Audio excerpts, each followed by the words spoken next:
so many people who are struggling. And I thought, I want to do more than just be a voice at the front of the room for 3 days and then ride off into the sunset, like I had changed people's lives, but now people know more and they don't know how to take action on it.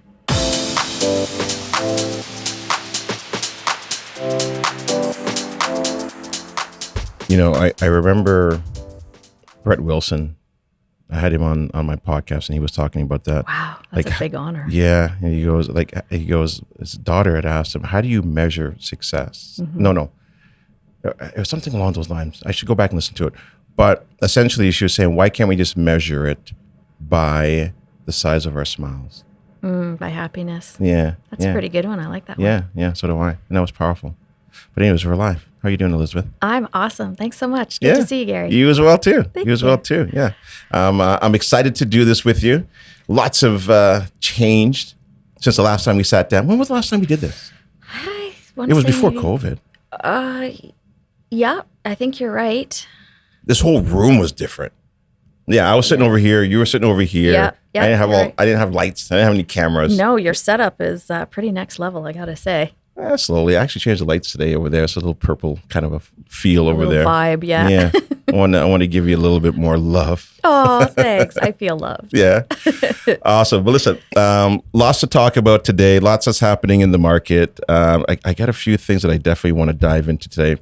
I want to touch on you being a coach, why you decided to get into it. And side hustles. I've been watching a lot of the videos that you've been doing lately, and I loved it. We were talking about that before we hit record.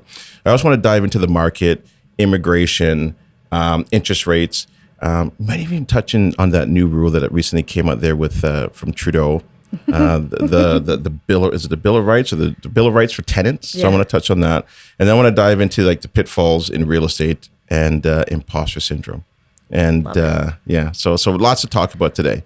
So let's touch on the first segment here is being a coach and side hustles. Why did you decide that you wanted to be a coach? And I think you started off with Rich Dad Poor Dad, if I remember correctly. Yeah, I was a trainer for Rich Dad Poor Dad for 8 years. And I saw, hundreds, maybe thousands of people come through my, I don't like to call it a classroom because I don't like using the term students. Yep. But I saw a lot of investors come through my room, and I'd bump into them a year later, 2 years later at an alumni event, and I'd be, so how are things going? And I haven't actually done anything, and I haven't bought anything, and I'm really struggling right now, or I bought something and it turned out to be really bad, and now I have to figure out what I'm going to do. And there is just so many people who are struggling.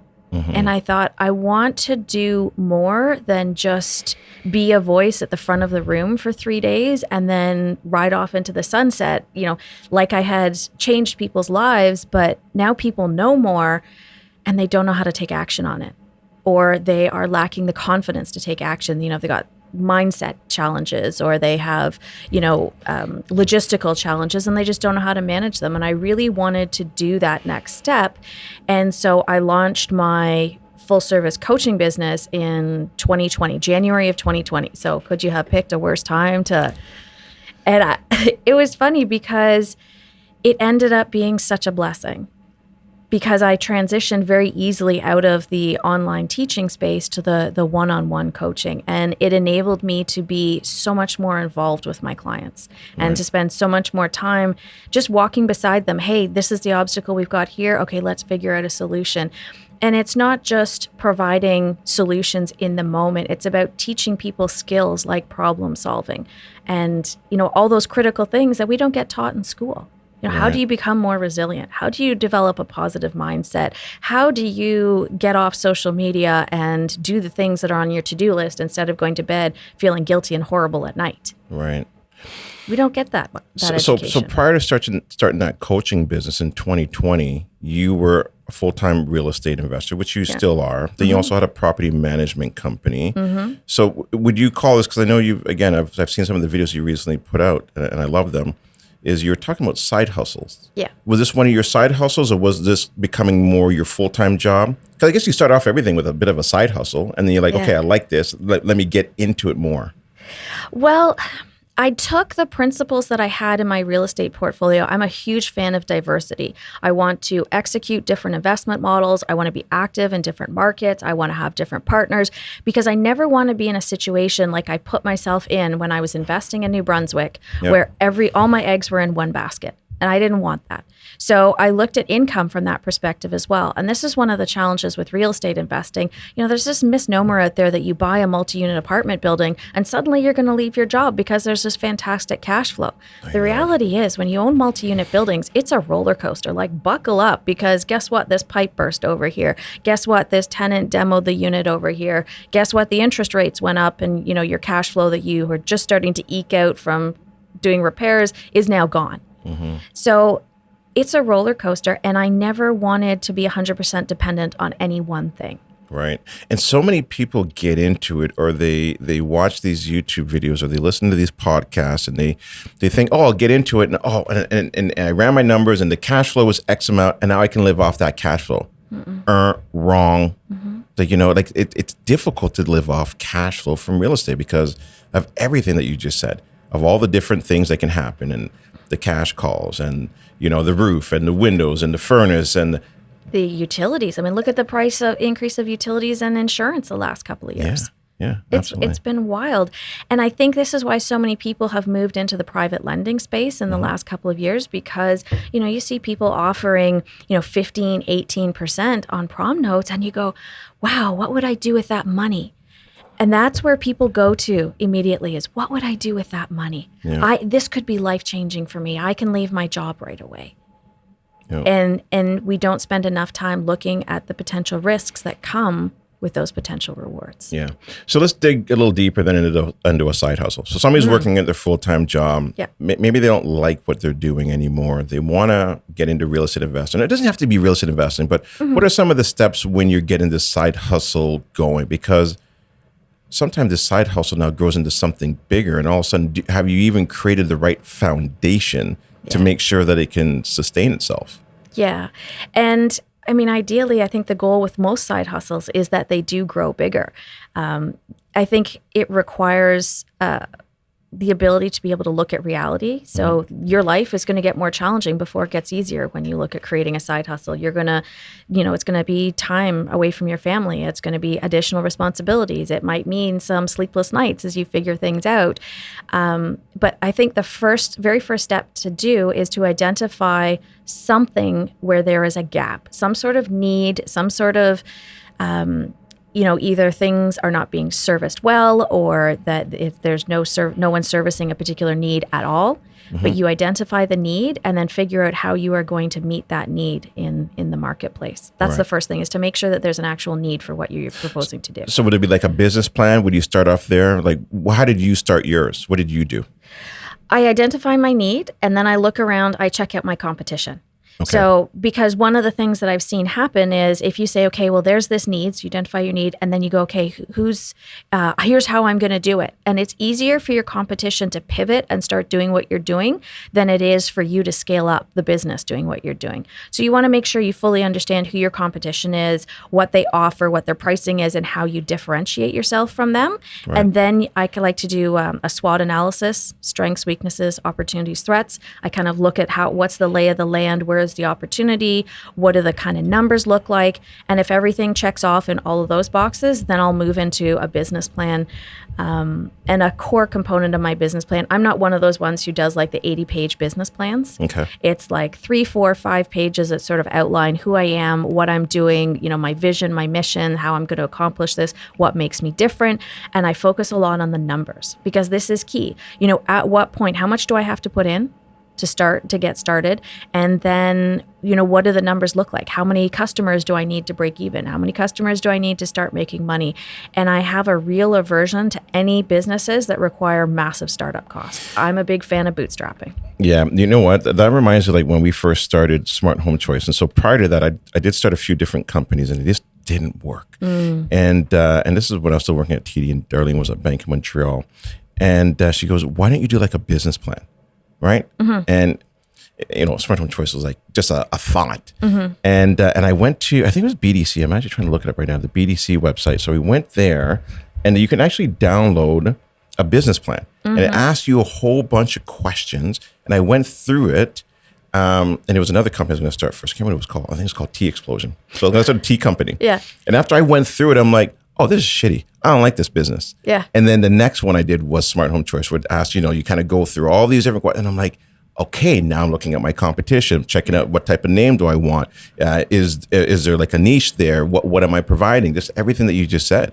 And I think it's so important just to kind of get that foundation right. Yeah, absolutely. And honestly, it's become so much easier. Like when you and I started investing, like everything took so much longer. Everything was so much harder. It was so much more difficult to get information. Yep. Now you can go into ChatGPT and say, I want to start a business plan. Guide me through the process. Ask me the right questions. There's templates available for free online. There's just so many resources out there. It almost becomes, if you aren't doing this, then you're being lazy. Yeah. Now, you get your side hustle going now. You've kind of done all that preliminary work and you've got your business plan going and now you're making money. Mm-hmm. And let's say, you've got, whatever, you're making $100,000 at your job. The side hustle now is making $30,000, $20,000. At what point, and I think this is always a difficult part, is when is the right time to leave your full-time job? So my personal barometer, I like to be around at least 70% of income replaced. Okay. And I want to make sure that I have deep reserves. So I want there to be a rainy day fund that has not just 6 months, but 12 months worth of my living expenses in this fund. Because now I know that if something happens over here, I have at least 12 months of my expenses covered, my mortgage is covered, all my other things. So income replacement at about 75%. And there's always going to be a point where it's going to cost you more to stay employed than it would be to switch over. So, right. Did you ever play the game, the cash flow? You know what? I've never played it. If you are thinking about investing in side hustles, it's a fantastic game because it really cultivates your mindset. Mm-hmm. And one of the things that we learn to do is to cut back on our expenses to position ourselves to make that transition more easily. And my husband and I did this, where we looked at all of our expenses and we said, what are we willing to cut to reduce the amount of income we need to have coming in? And typically we can close that 25% gap between what our side hustle is bringing in and what we're making in our income. We can close that by reducing our expenses. So we're getting rid of cable TV. I'm not leasing a new car every 4 years, so I do away with the car payments. Right. Where can I scale back? Where can I simplify things? I'm not, just going and, it's a new season, I'm going to buy a bunch of new clothes. Like it's looking for ways to cut your expenses, reduce your expenses temporarily. I'm not advocating that everybody has to live that lifestyle indefinitely. But, even the other day when I was booking a hotel for a multifamily conference, mm-hmm. I could look at it and say, yeah, you know what, I can afford to pay this, but it doesn't make business sense to always do everything, top of the line, the highest expenses. Like you still need to make sure you manage your expenses even when you are, living your life and fulfilling your dreams in terms of side hustles or alternative businesses. Like pay attention to the bottom line. Don't forget it. Yeah, I think it really comes down to input, output. Yeah. Right. Expenses and income. Mm-hmm. And that's probably playing Monopoly mm-hmm. or playing, the Robert Kiyosaki cash flow game, same mm-hmm. thing, right? It's just assets and liabilities, income and expenses. And it's really paying attention, like strip away all the other nonsense and what is coming in and what is going out. It's really not that difficult. Yeah. And I think sometimes so let me ask you this question then. Where do you think a lot of, we'll say gurus went wrong over the last 2-3 years? Because, we've seen where all of a sudden, all these experts came up mm-hmm. and we're like, who's this person? Where'd this person come from? Mm-hmm. And all of a sudden now they're gone. What happened? What do you think happened? We know the market happened, obviously, but. Yeah. And I'm saying this sort of as an outsider. But what it looks like to me is there was a lot of focus on the optics of things in social media and less focus on the fundamentals going on behind the scenes. Mm-hmm. You don't just hire people willy-nilly. You need to be very intentional about that. Who do you need? What are they going to do? How much are they going to cost? You should always be close to generating their income when you agree to hire someone and take on that responsibility. I feel like social media has been great from a networking and connecting perspective, especially in COVID, but it's been so detrimental from a transparency perspective. Like people are looking like they're, the bee's knees. It's a nice way to put it, I guess. Right. But they're looking like they have everything figured out, and the reality is behind the scenes they don't. So they were believing like their own hype, and social media really kind of paints this unreal picture many times. Yeah, and I think people have this idea, and I see it a lot with some of the borrowers right now who are really struggling, and they believe that if they just borrow enough money, they'll be able to get their way. They'll be able to get out of the financial crisis that they're in. And I kind of wonder if maybe sometimes people went, well, if I just look really successful, I'll be able to figure my way out. It's that fake it till you make it. And I know that there is a component where it's a lot of the big names teach it, fake it till you make it. But I feel like it's more important to act as if you are already there, but faking it shouldn't be part of it. Right. It's a belief in yourself. Yes. Right. But not the faking part of, whatever. Posing up against a fancy car, I guess, or, I guess showing off or... Don't spend money you don't have. Yeah. Like there's believing that I am destined for something better than where I am right now, but you don't buy a Lambo on credit because you believe that someday you'll be entitled to it or you'll earn it. Do you think there's going to be a lot more fallout this summer? Unfortunately, this fall? Yes.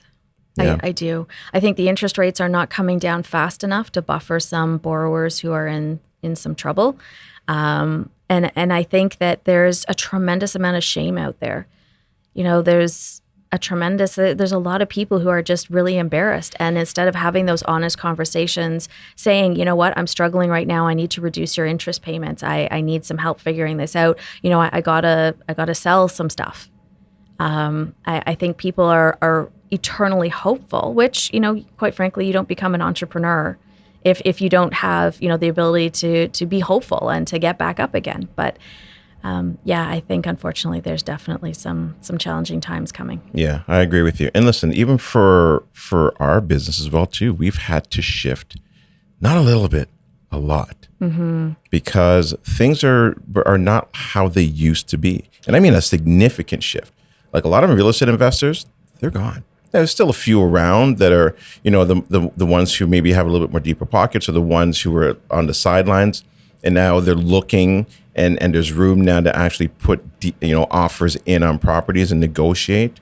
But you have to always be ready to pivot and adapt. Like you have to be, and that's always been the theme of it since I started in the entrepreneur world. It's always pivot and adapt, and every year is like, oh, I'll never be the same, or this is going to happen. But you always have to be ready to pivot and adapt. And a couple of the new agents that we recently brought on, they're like, is now a good time to be a real estate agent? I'm like, hell yeah. Because now you know what it's like and what you have to do to hustle in difficult times. If you can make it through this, you can make it through anything. Yeah, for sure. And I think one of the challenges that I'm seeing for some investors who are struggling is not recognizing, not being able to look at the reality of where they are, not knowing their numbers, not realizing, I know I'm negative cash flowing, but how much are you negatively cash flowing? How much are you bailing your business out every single month? And if you don't know that number, then you need to get that number. Yeah. Because knowing the reality of the situation enables you to be able to say, do I need to pivot now? What is the crisis point for me? And the faster you make decisions, the faster you're going to come back again. The faster you're going to figure things out. The faster you're going to get into cash flow positive. Yeah. And this is a good way to kind of segment into the next part here, which is the market and immigration and interest rates. And so you were talking about interest rates, and you don't think it's going to come down fast enough to bail people out. So you don't see interest rates coming down this year, or are you even concerned about interest rates, or try to pay attention to that? Or are you just like, whatever is to be, and I'm going to pivot and work through it? I pay attention because I know it's critical for a lot of my clients. From my perspective and my portfolio, I'm not worried. I have fairly low leverage portfolio, so that gives me the ability to be able to withstand some of the interest rate changes. Yep. But definitely, I know some of my clients, like this has had a tremendous impact. If they're in variable rate mortgages, I mean, their mortgage payments have tripled in the last couple of years. I think the interest rates might come down a small amount this year, but I don't think it's what we were kind of hoping for or envisioning 12 months ago. Like, I think people were envisioning that we would drop 2% by the end of 2024. I don't see that happening. Yeah. And I think you're right, where people they're holding on for as long as they can. And now they're like, I don't know when these rates are going to drop. Mm-hmm. And we were even talking about this too before we turned the mics on. It's like,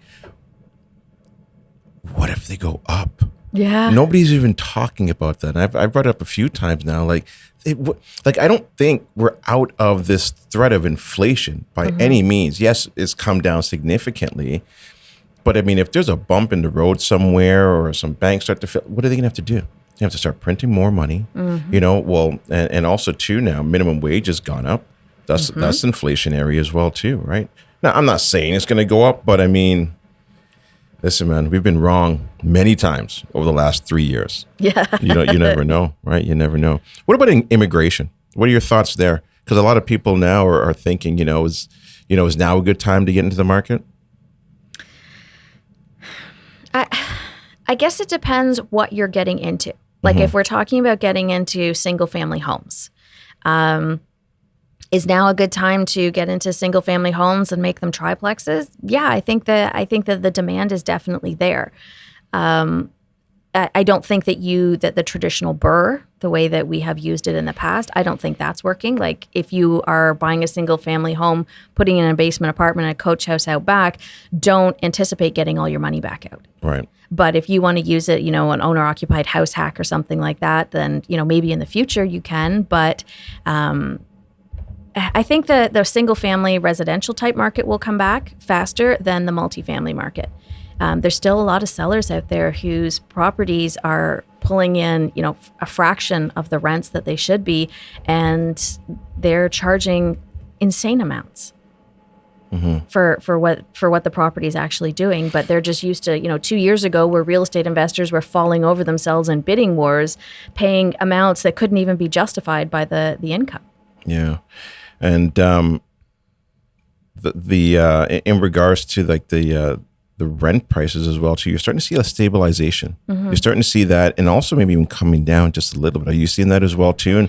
And are you seeing that because you're a little bit more into tertiary markets as well too, right, Elizabeth? Yeah. So what I see more than anything is a lack of highly attractive tenants. So it's more, people have vacancies, they're holding vacancies for longer. Yeah. It's taking them longer to find good tenants, and they're having to reduce their qualifications just to fill. And that's a dangerous place for investors to be in, because you get a couple of tenants in who are, C plus or B minus tenants. Now you're taking a lot more risk, and we don't view it as that, but we should. Now we're taking risk. We have greater likelihood of default. We have greater likelihood of damage. We have greater likelihood of, problems or issues dealing with neighbors and other tenants. Yeah. So there's always a trade-off. Yeah, for sure. And then now, let's dive into this. Recently Trudeau has made an announcement with this Renters' Bill of Rights. I think there's like three main components, at least from what I've seen so far. But let's kind of dive a little bit into that. So one of them was allowing the renters to know what the previous rents were. What are your thoughts on that? It doesn't... The previous rents doesn't dictate. I mean, it might from like a negotiation perspective, but the reality is we don't want to be in a climate where we are not allowed to increase rents between tenants, because what that does is it fosters an environment where owners do not improve the quality of their buildings. Because why would you? You'll never get your money back. How are they going to track it anyways? Where are they tracking this all? I thought they tried this back in the late 90s. They have tried so many things and not paid attention. To me, this really feels like, and we've seen it repeatedly in the real estate space, whether it's the underutilized home tax and what was the other one? There was another one. Foreign tax. Yeah, where it's like, here's the flash, here's the show. No, or very little due diligence on what actually would be helpful and on how we're going to roll this out. And then they just keep walking it back again. Oh, this is the due date. Oh, no, we lied. It's not. Oh, the Bear Trust. That was the other thing where it's like, okay, this is what it is. And oh, now, oh, look at this, unintended consequences.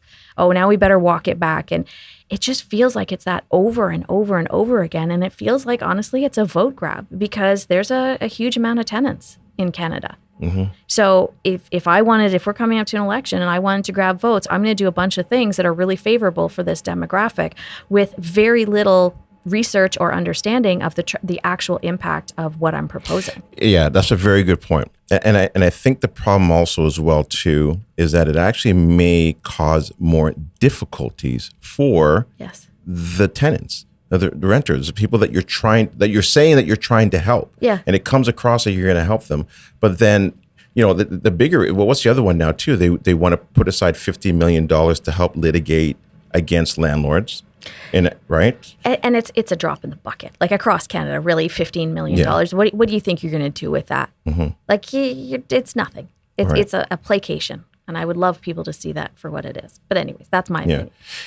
And if you're doing that, and there's the third one was which is, I think is okay, where now they're saying that your rent payments will go towards your credit.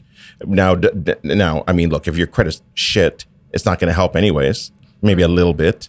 But the other question now is, well, what about if you're not paying? And I don't think that was addressed or that's even been brought up yet. They act like they friggin' invented the concept, but let's face it, front lobby's been around for years and we've been reporting tenant rents. So there's a huge chunk of landlords, at least in Ontario, and I think across the country as well, BC in particular and Alberta as well. Mm-hmm. We're already doing that. Like how dialed out do you have to be to not realize that there's a company that's been providing this service for years? Right. The reality is, if you want to fix what it's like for landlords in Ontario, fix the LTB. It is an absolute train wreck and it's an embarrassment. It is. And I don't believe in cash for keys, and I've been doing it because from a business perspective, remove emotion. From a business perspective, it makes better business sense for me to pay someone $5,000 to leave than it does to wait for 12 or 18 months before I could get them out legally. Yeah. The big problem here is that, look, I'm not even looking for landlord friendly. I'm just looking for fair. Yeah. I would be happy with just fair. And it's not fair. And the problem now is that the more that you lean it towards one side, mm-hmm. the other side now will say, you know what, I'm done. I'm not going to invest in Ontario or maybe even parts of Canada because you're like, mm-hmm. well, I'm going to go somewhere else where it's fair. Yeah. Right. And then you have more unintended consequences to the segment of the population that you're saying that you're trying to help. Mm-hmm. Really, the big issue is, let's really get to the big issue is there's not enough supply. Yeah. Right. When was the last time they built like apartment buildings? Give incentives to that if you really want to help tenants. Yeah, exactly. And give incentives not just to the building, but to the ongoing maintenance because, you look at things like co-ops and you look at condos and it is expensive to run a building. You've got all the common areas, you've got all the space outside, you've got parking. It is expensive. The business of housing is expensive. And if the government was doing such a good job, everybody's like, get the government, are they doing a great job? Like the number one worst landlord in Ontario is Toronto Community Housing. Yeah. And I'm saying that as like an outsider looking in. Like, I don't even know the ins and outs. I was in one of their buildings a little while ago, and I was like, you couldn't pay me to live here. This is awful. Right. Terrible. But that's, this is the solution for so many of the real, tenant advocate groups is get the government to pay for housing. They're terrible at it. Yeah. Why are you trying to drive all the small mom and pop landlords out? All the people who are trying to save for their kids' education and save for their retirement, they're trying not to be a burden. Right. They're trying to take matters into their own hands and do something positive for their quality of life. And the sad part is that a lot of that negative energy now and hate is going towards the landlords who were providing the housing for these families. Yeah. And unfortunately, it's coming across like, these are greedy landlords and investors. And that is not the case. Really what it comes down to, Elizabeth, and correct me if I'm wrong here, was that we just got financially educated and realized that, well, look, we can't save our way to retirement. Mm-hmm. And so we were putting our money into an asset to protect our wealth. That's the only reason why I didn't wake up one day and say, hey, I want to be a landlord. Yeah. I don't have an interest in that. It was just like, I saw what's happening. Yeah. And I need to protect my wealth. Yeah. And you look and you go, okay, CPP might not be there by the time we're ready to retire. Like this is not going to provide enough for me to have housing and food on the table. And so we're taking matters into our own hands in terms of providing for ourselves. But it's like suddenly we're these terrible people. And when we talk about wealth, for some people, wealth is $100,000. They're trying to preserve $100,000 and grow it over the next 20 years. It doesn't mean that, all landlords are sitting on millions and millions of dollars, because they're not. Exactly. Before we move on, what are you doing in regards to your investing strategy? Or what are you seeing a lot of your clients doing in your coaching program? We're focusing very heavily on cash flow. Okay. And it's funny. I just looked at a deal this morning with a client of mine, and it's a triplex, and my jaw dropped. It was like I saw a unicorn. Like it was $1,000 a month in cash flow on closing. Where is it? At asking price. I will not. Send me the deal now, Elizabeth. It's on Realtor.ca. I want it. Oh, is it really? Yeah. Oh, so it's not even off market. It's not even off market. It's pretty wild, but the city right now. The deals are out there. The opportunities are out there. Yes. It just requires us to keep being resilient, keep digging into these reserves. Don't let frustration overwhelm you, and diversify. Have a couple of different investment strategies that you are utilizing right now. This market right now is beautiful for rent to owns. Yeah. For the ideal market for rent to own is to buy in a buyer's and sell in a seller's. And what are we in right now? We're in a buyer's market. Where do I think we're going to be in 3 or 4 years? I think we'll be back in a seller's market in Ontario. Yeah. They're just the demand for housing, for single family housing, is too high. Yeah. For it to be anything else. Yeah, there's a pent up demand. There's people that want to buy. They're waiting. They're watching, and they want to get in, right? And I've also seen some things come up from you on social media in regards to rent to own, which is a strategy that I did a lot of. When I first started, and did some wholesaling in that as well too. And so it's interesting to kind of see the legends in the game, like yourself, and I think Rachel Oliver's in that as well too. And I think I saw Dahlia. So that's awesome. That's awesome. It's a great strategy right now. And the reality is it's easier to qualify for these smaller mortgages than it is right now. I mean, I have a client who's working on financing for a big multi-unit building. And every time he turns around, they want more stuff.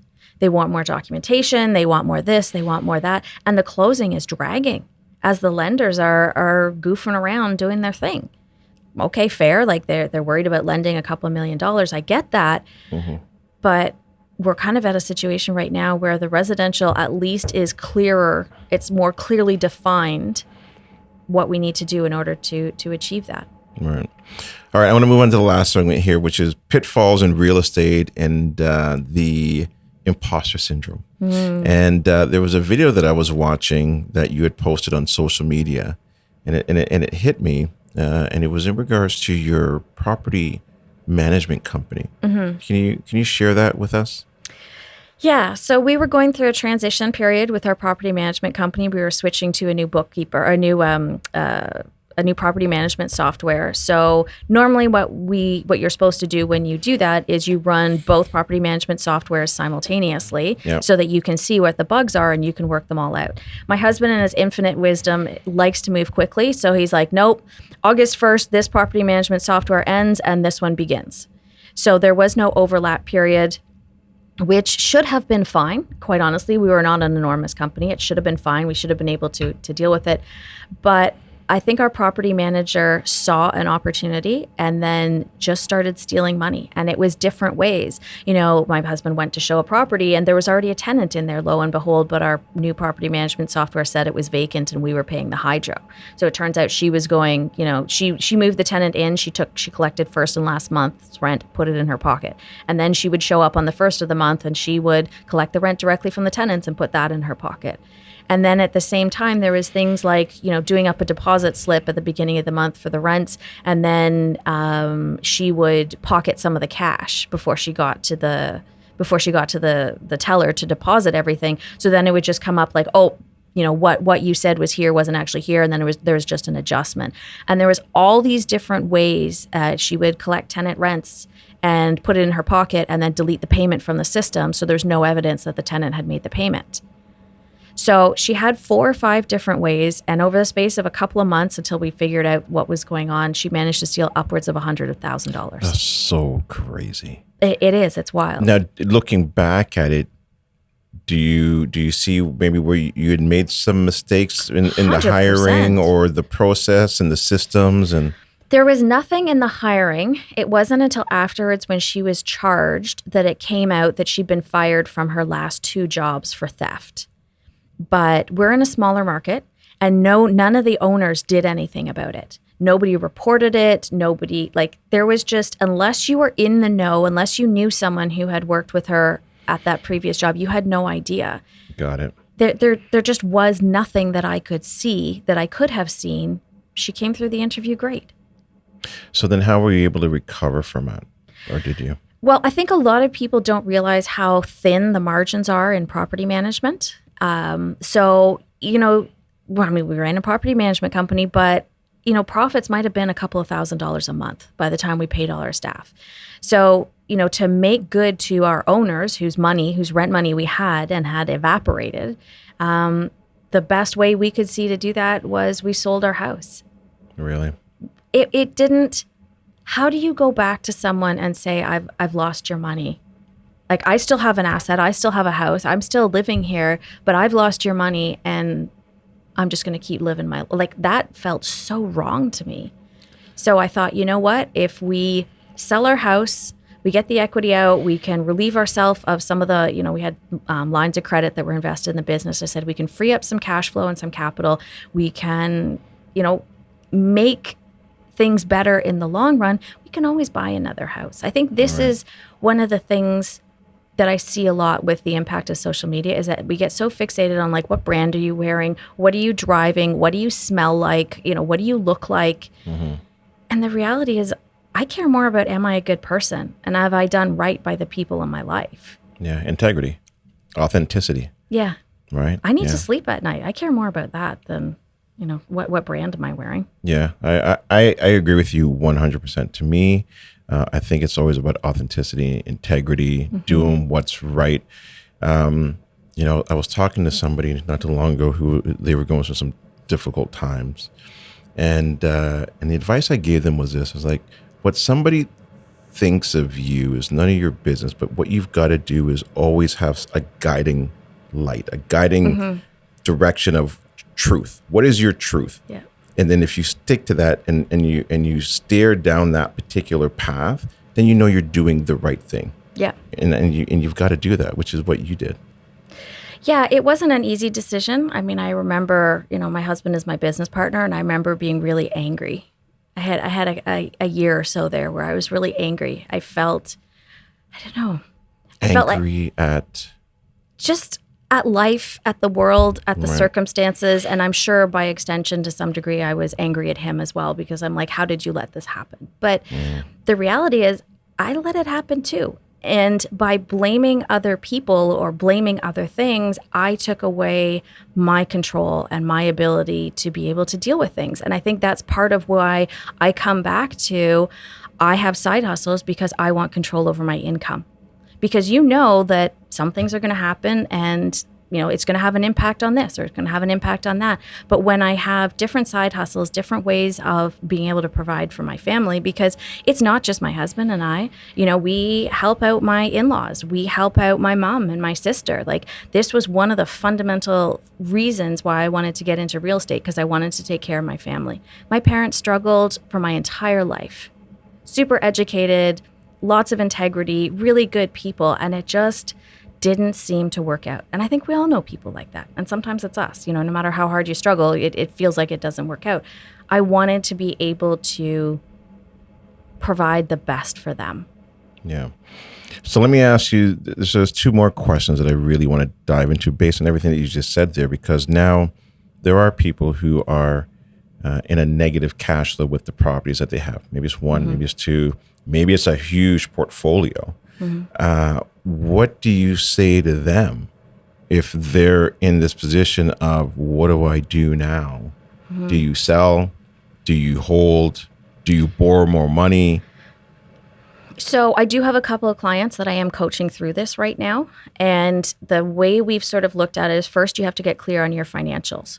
You know, what properties are underwater, what properties are holding their own, where is the equity? Because my preference is to strategically sell properties that have equity in them, release that equity and use it to cover expenses, whether you buy down mortgages, whether you pay off private, high interest private money, whatever it is. But be selective and strategic. Choose your path before it gets chosen for you. I would rather choose 2 properties, sell them off, than have the bank come in and take everything. Agreed. I want to be in control always. Yeah, I've had those conversations with our mortgage team as well too, and that one of the theme was that selling is not failing. No. And I think listen, if you can keep the asset, great, but if it's going to take everything, like you just said, away from you, that's one of the reasons why you also bought it as well too. That's it. That's right? it. You bought these little, piggy banks is not technically true, but you bought these little assets. So there is nothing wrong with, instead of keeping it for 25 years like you intended, saying we're going through a really tough time, I'm going to sell this now and I'm going to cash out and use this to be able to keep the rest of my assets. Yeah. Like Darlene and I took a look at our portfolio last year. We sold a couple. Like, hey, these weren't doing that great. And with everything that's happening in the market, let's just offload this. We know how to get back into the market. We know what to do. And you can always do a reset and start back again. Yeah. Right. What about people who have lost hundreds of thousands of dollars, whether it be now in a first mortgage or a second mortgage or a promissory note, which is very difficult, obviously, to get back? What do they do, or how do they make themselves whole again? This is really challenging. And I know there's a lot of people right now who are having a really hard time with this. And perspective is everything. So I don't want to, minimize what people are going through. I don't want to, make it feel like, that $100,000 that they put in, I don't want to make it feel like that's nothing, or that they, get rich quick, just put your money somewhere else and it's going to come back. The reality is the next little bit is probably going to be really challenging for you. I think perspective is important because, and I say this as someone who sold their house and gave up what I thought that was my dream. That was everything I'd worked for, was my house. And as someone who had to sell their house and felt like a failure for quite a while, perspective is everything. And money is not. Health is actually more important than money, because it doesn't matter how much money you have if you don't have your health. I can't agree with you more.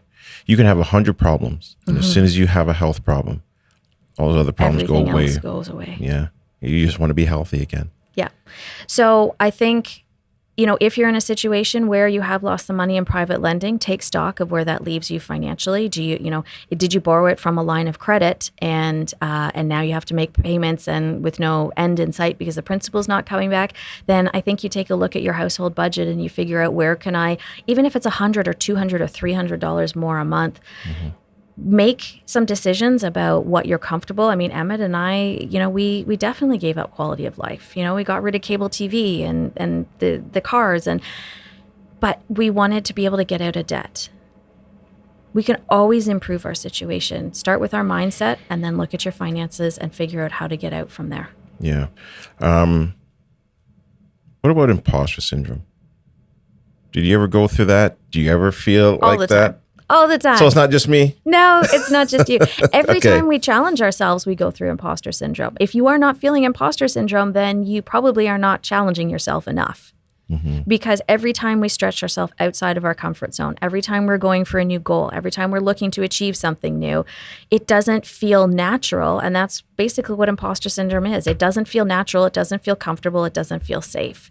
But that doesn't mean it isn't right. I take it as a sign. I lean into it and I'm like, I don't feel like I should be here. I don't feel like I should be doing this. I'm like, fantastic. This means I haven't done it before. I'm learning. I'm growing. I'm becoming a better version of myself today than I was yesterday. That's a good way of looking at it. Because, there's times, especially when you're on social media and you're looking like, oh man, Elizabeth Kelly says it way better than I would have said it. You know what I mean? And then you start looking at everybody else and you're like, oh, they said what I was going to say. And okay, maybe I can change it up a bit. And then you're like, man, these guys know so much more than I do. Yeah. You know, and you're like, F it. I ain't doing a video today.